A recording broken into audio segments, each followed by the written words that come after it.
স্কুলে সামনে কচুগুলা দেখে লোভ লাগছিল। ভাবলাম একটা কিনে ফেলে। আসসালামু আলাইকুম। এত বড় বড় কচু, এই কচুগুলা খেতে অনেক ভালো লাগে।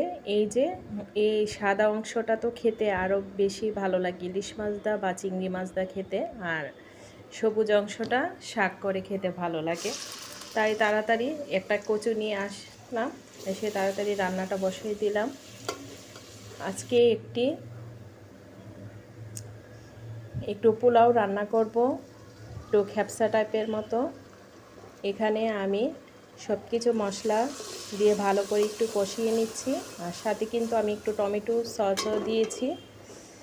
এখানে আদা বাটা, রসুন বাটা, পেঁয়াজ বাটা, তারপরে একটু সস, টমেটো সস আর একটু বিরিয়ানি মশলা দিয়েছি, দিয়ে ভালো করে একটু কষিয়ে নিচ্ছি।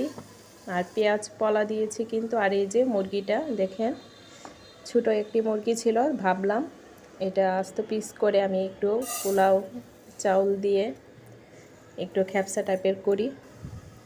আর এই যে চালটা ধুয়ে এখন আমি এখানে মশলাটা কষানো হয়ে গেছে, মশলাটা আমি সঙ্গে মুরগিটা দিয়ে দিব। রোস্টেড সাইজে আমি পিস করে নিলাম 4টা। এখন আমি ঢাকনা দিয়ে ঢেকে দিব, দিয়ে ভালো করে কষানো হলে তারপর আমি উঠাবো। প্রতি সময়ে দেখা যায় একটু বিরিয়ানি টাইপের বা একটু খ্যাপসা টাইপের করলে হঠাৎ করে অন্যরকম একটা রান্না রান্নলে খাওয়া যায়। আমি কিন্তু সাথে একটু আলুও দিয়েছি।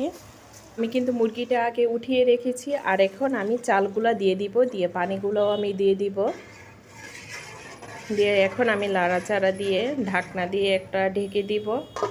আর এই যে আমি মাংসটা যে উঠিয়েছি 4টা পিস, আর এখন আমি একটা কড়াইয়ে তেল দিয়ে এটা একটু হালকা একটু ভেজে নিব। গোল্ডেন কালার হলে আমি নামিয়ে ফেলব। এখন আমি এক পাশ হয়েছে, আরেক পাশ আমি উল্টিয়ে দিব। এভাবে একটু খ্যাপসা টাইপের রান্না করলে খেতে অনেক টেস্ট হয়। আপনারা কি বাসাতে এভাবে কেউ রান্না করে বাচ্চাদেরকে দিলে তারা তো অনেক পছন্দ করে। আর এই যে এদিক থেকেও পানিটা শুকিয়ে গেছে, আমি আরেকটু নাড়াচাড়া দিয়ে দিচ্ছি। মাংসগুলা আমি হালকা ভেজে নিচ্ছি। এখন মাংসগুলা উঠিয়ে এখন আমি পোলাওটার সঙ্গে দিয়ে দিব, একটু মিক্সড করে নিব। দিয়ে দিলাম, আমার পোলাও এই দিকটা হয়ে গেছে। এভাবেই খ্যাপসাকে বলে। আমি অনেক কিছু আরও দিয়েছি মশলা।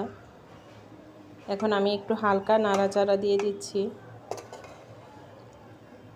এভাবে রান্না করলে অনেক টেস্ট হয়। আর এখন রান্না শেষে মেয়েকে নিয়ে স্কুল থেকে কোচিংয়ে নিয়ে দিয়ে আসলাম। আর এই যে কচুটা দেখছিলেন, প্রথম থেকে দেখিয়েছিলাম, বললাম না যে দেখে লোভ লাগছিল, তাই ভাবলাম একটা কিনে আনি। তাই এখন কচুটা কুটাকাটি করে এইগুলা আমি ধুয়ে নিচ্ছি। আবার হাতে আবার চুলকায়, তার জন্য একটা চালনিতে ভালো করে আমি ধুয়ে এখন একটা হাঁড়িতে দিয়ে দিলাম সিদ্ধ, একটু লবণ দিয়ে পানি দিয়ে বসিয়ে দিলাম।